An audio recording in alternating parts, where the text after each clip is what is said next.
Hello and welcome to the Insider at Home, the show that brings you the best in show jumping. Over the last few months, we've had some very interesting guests. We got a lot of insights and learned a lot about how they train those icons of the Global Champions League and the launching Global Champions Tour.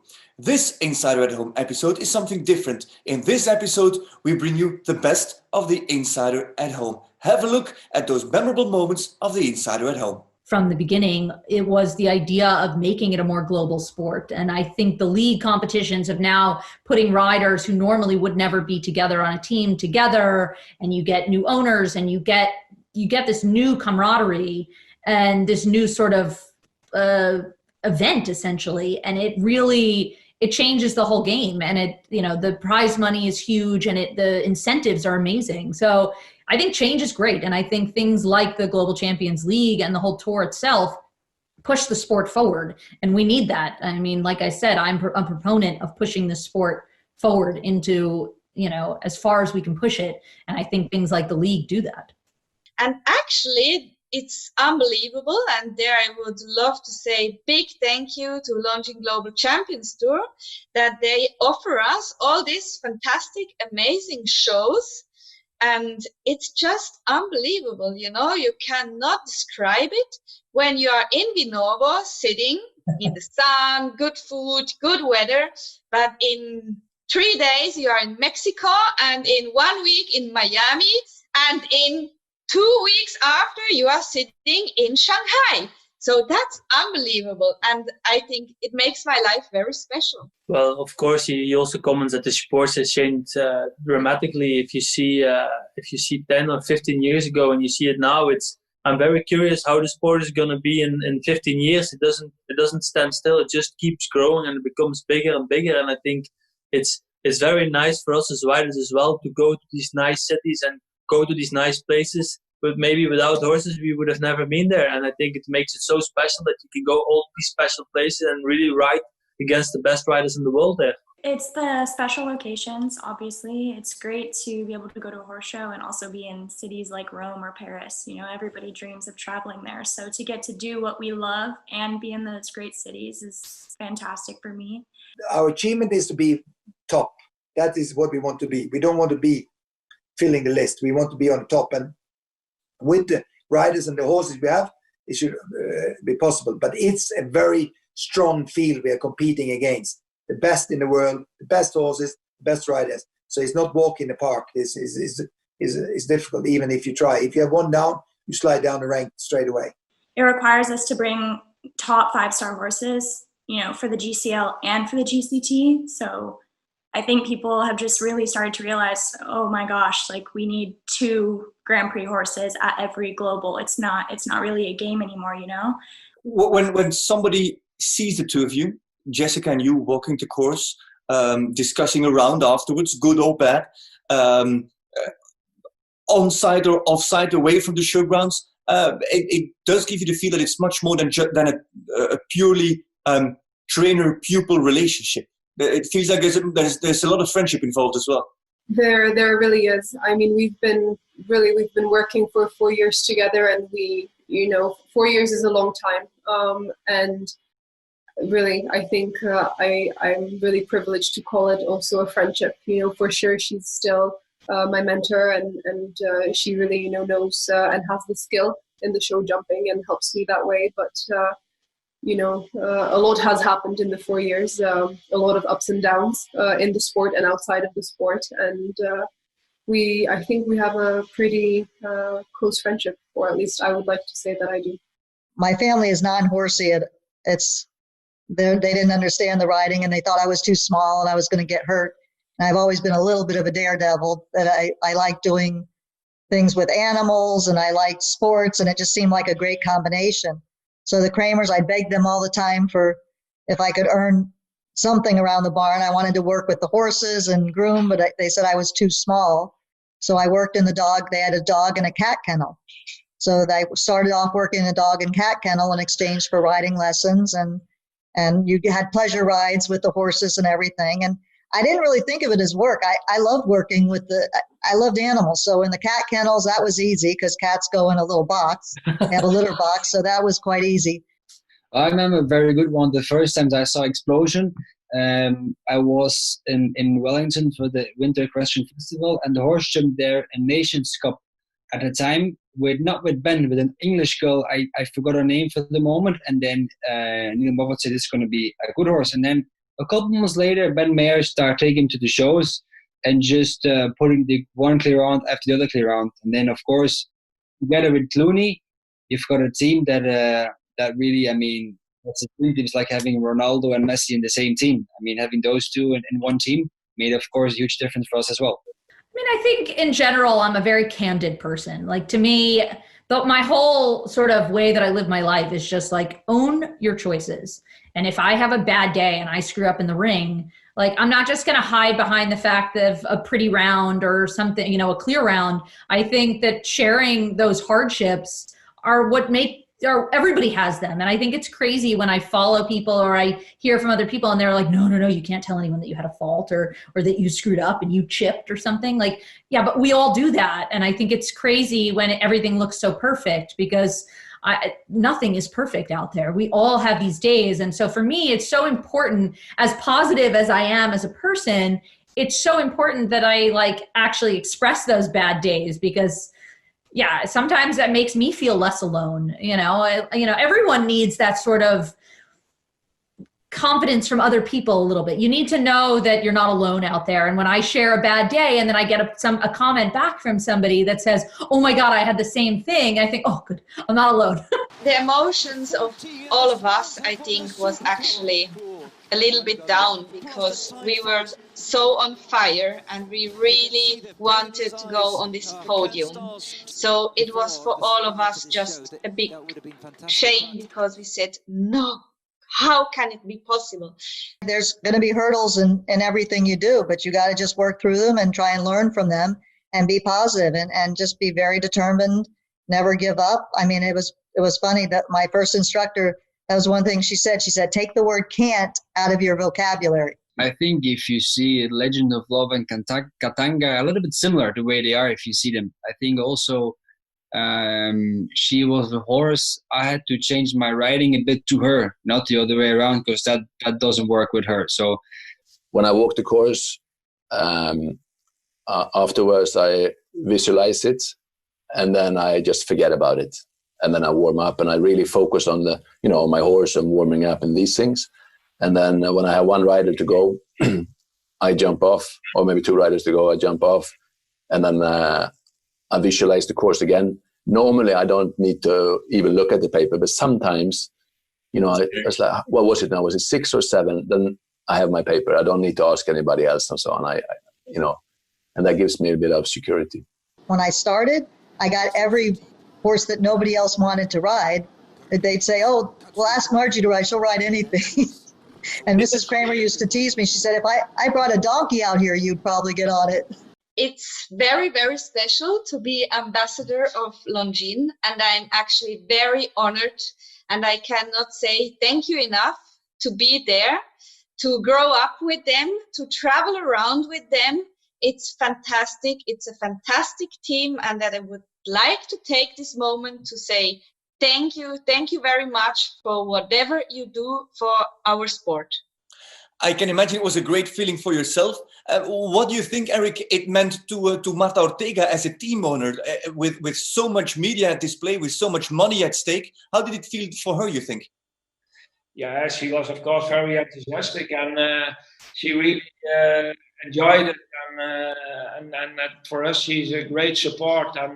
And then it's also good if you can make it on the end of the season, even if we didn't have a great season during the year, but she always was behind us and supporting us, the whole team.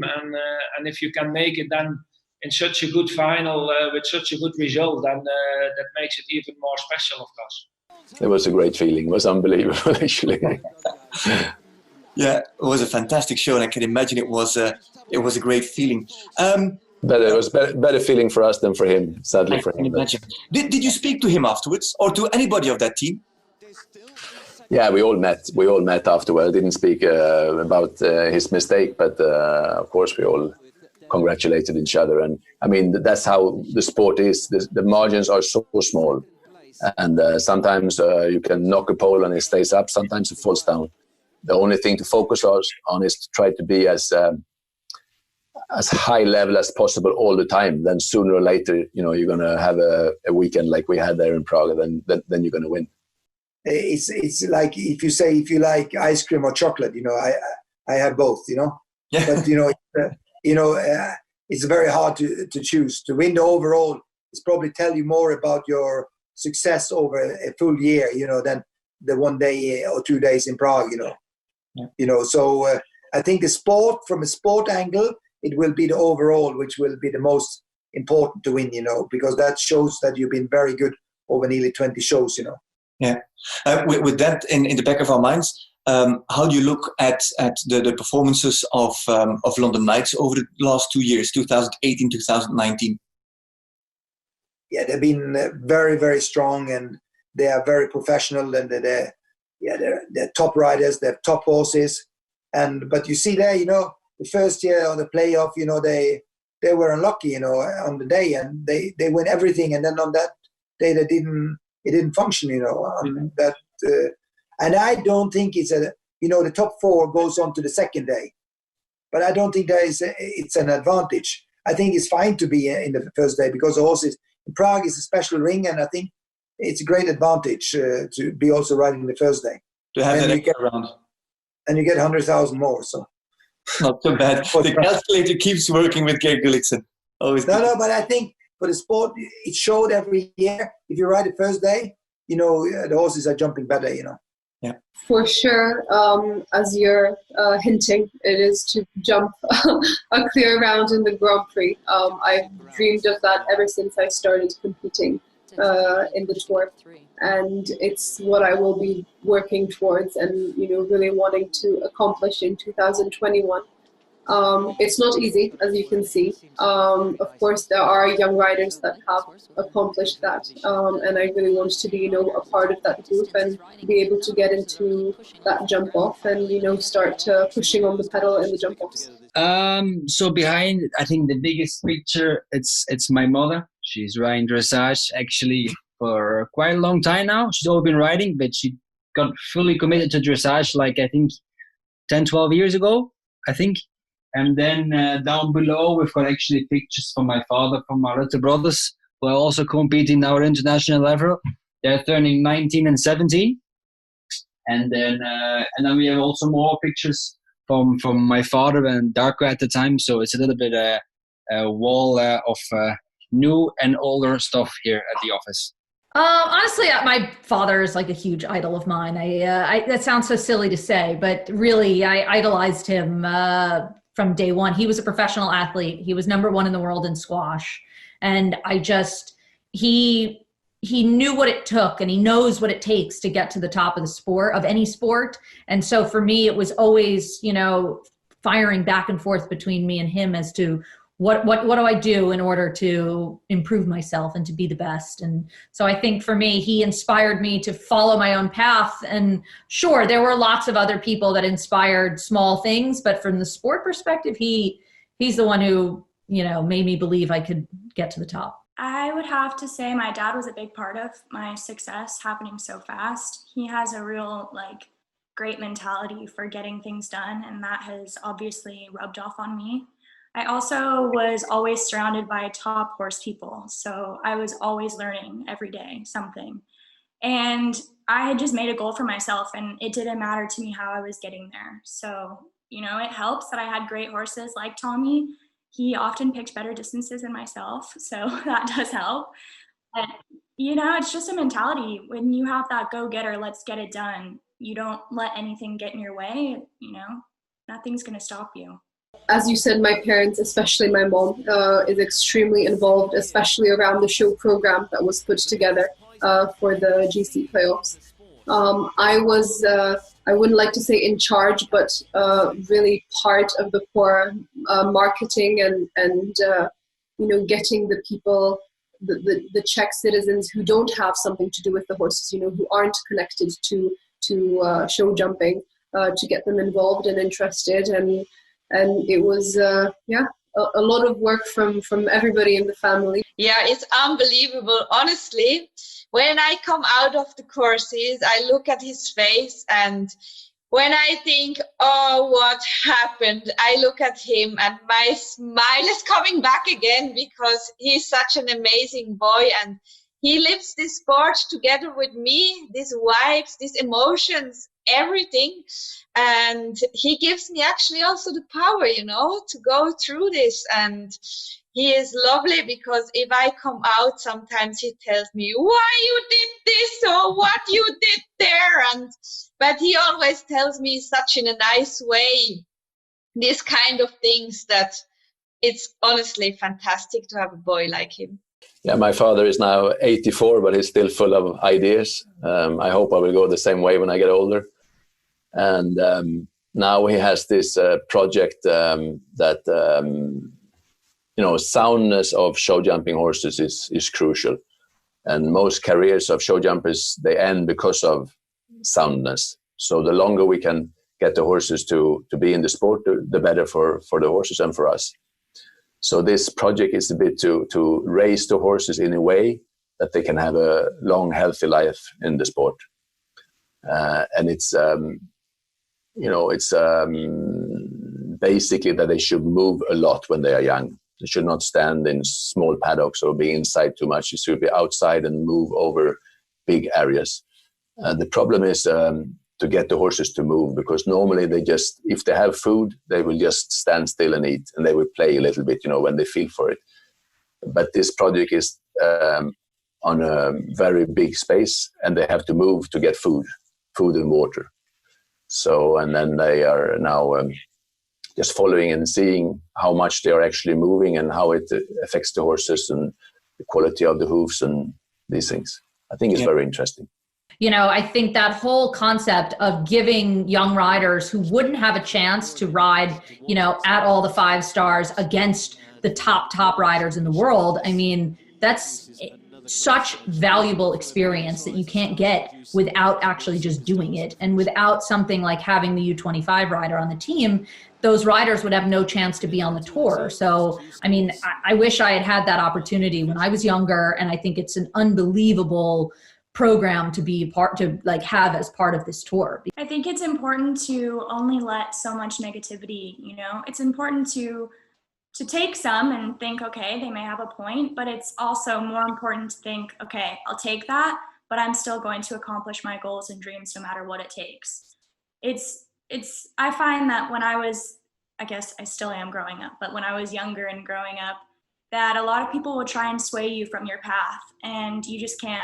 It has to go in one ear and out the other, and you have to have a one goal, one accomplishment, we're going to do this no matter what it takes sort of mindset. So I think that that's what I would tell younger people. We all know each other from before because we meet at shows and we're good friends, but I really enjoy riding in the same team with some and meet new riders, because it's special when you ride in a team together. I mean, we support each other and we know it's a lot of stake. You know, it's important classes and it gives an extra dimension to ride in the team together. And I really enjoy it. I think the first year we came into the team of the London Knights, I think Mr. Moffat was very, very clear. He said, listen, guys, I want to win. Simple as that, he said. He's a very competitive person. And we're very glad that he took us aboard together with my brother. And then what I think for us that made the big difference is we always went for the team class. We said on the long term, we have to focus on the team results. And I think together with Ben, we made a good structure for the amount of shows. So we had a good plan through the whole season with our good horses. So I think that on the end made a very big difference to have a right plan and the right horse at the right shows. And I think that made a difference on the end. Yeah, I think that's important. Neil Moffat, Poland Farms, owner of the London Knights. As Emily said earlier, it's not a game. It's a big deal now, the Champions League, and it's important. And if you want to be on our team, it is a priority. You have to put the team first. And to be honest, from experience, by putting the team first, it's brought individual results up going forward into the GCL as well. So I don't see it as a negative. And I think some of the boys on our team have seen that, and they take confidence from that. And absolutely, if you don't want to be on the winning team, then you shouldn't be part of our team. And that's a little bit the motto that we stand by. But you see, like a world rider like Christian Allman, you know, he's won everything in the world. And you think like he will try to save his best horse for the Grand Prix and, you know, just do his way, try to do best in the Grand Prix. But he is the best team rider I can imagine. You know, if I had to pick one in the world, I'd pick him. He always says yes when I ask him if I need him. He always say yes. He's unbelievable, and he's such a easy guy. He's first of all, he's a fantastic rider, but most importantly, he's such a good team rider. You know, like he gives everything for the team. You know, I really admire him, and the same Evelina. You know, she's been one of the best team riders we ever had. And Rockefeller is rock solid all the way to the finish as Madrid in Motion have come from behind here. They were 10th in the championship through the season. It always will stay in my good memories, of course, just what my father said before, to win that first GCL final. I think that's, you know, one is that it's a win who goes in the history, and we are very proud of that moment, especially when the whole season went maybe not as good as we planned, but we knew, of course, that we had some good riders there with a few fantastic horses, and I think at that moment, that week, I think we all rode very strong, and we had the horses in the right shape, I think, on the good moment. Like you say, I think it's very important to be curious and try to learn new things and move forward. I think that's the only way to stay in the top of the sport. And just to watch, like you say, like Pius or Daniel school a horse, I think you can learn a lot just by watching, actually. You know, laughing is the best medicine. The sport has a lot of ups and downs, so you've got to kind of laugh at yourself on the first one that's ready to laugh at yourself if something goes wrong, which it does a lot. Well, those were some of those memorable moments from those amazing guests that were part of these Insider at Home series. Normally, when we bring you highlights, that means it's the end of a season. For us, it is not the end. Stay tuned, because very soon we will bring you a new version of the Insider, not at home, but somewhere else.